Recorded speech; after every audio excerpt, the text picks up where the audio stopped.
ATVK stock analysis price predictions for Friday is Ameritek Ventures stock buy. Well, I'll be breaking this down, this quick one.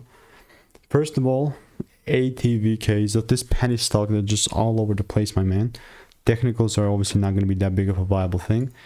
We can definitely zoom out and search ATVK, be met with this, which got acquired by Ameritek from what I'm seeing here. But I'll be very honest with you. Although, am I looking at the same thing here? Oh yes, I am.